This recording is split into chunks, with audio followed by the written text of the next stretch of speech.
കൂട്ടുകാരെ, ഇന്ന് നമുക്കൊരു കേർഡ് റൈസ് എങ്ങനെ ഉണ്ടാക്കാമെന്ന് നോക്കാം. ആദ്യം ഞാനത് അരി പാലിൽ വേവിച്ച് വെച്ചിട്ടുണ്ട്. ഇത് നന്നായിട്ടൊന്ന് കുഴച്ച് മിക്സ് ചെയ്തെടുക്കാം. തൈര് ഉടച്ച് വെച്ചിട്ടുണ്ടായിരുന്നു.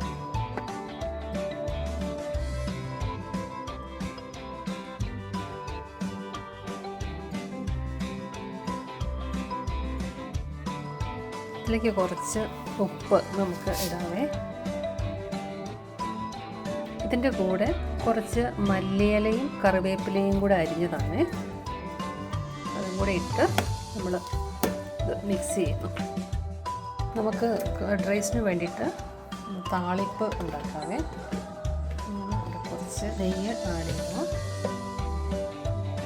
നെയ്യ് ചൂടായി കഴിയുമ്പോഴത്തേക്കും കുറച്ച് കടുക്,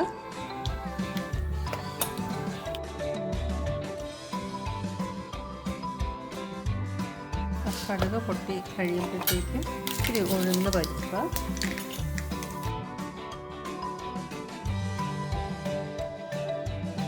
കുറച്ച് ജീരകം, കുറച്ച് വറ്റൽമുളക്, കറിവേപ്പില, ഇതിനകത്തേക്ക് കുറച്ച് കടല,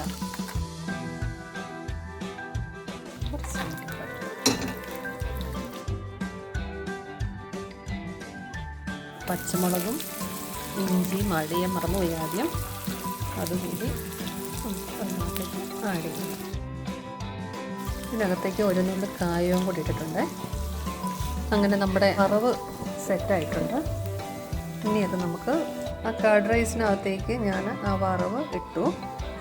ഇനി അതെല്ലാം കൂടെ നമുക്കത് മിക്സ് ചെയ്തിട്ട് അങ്ങനെ നമ്മുടെ ടേസ്റ്റി കേർഡ് റൈസ് റെഡി.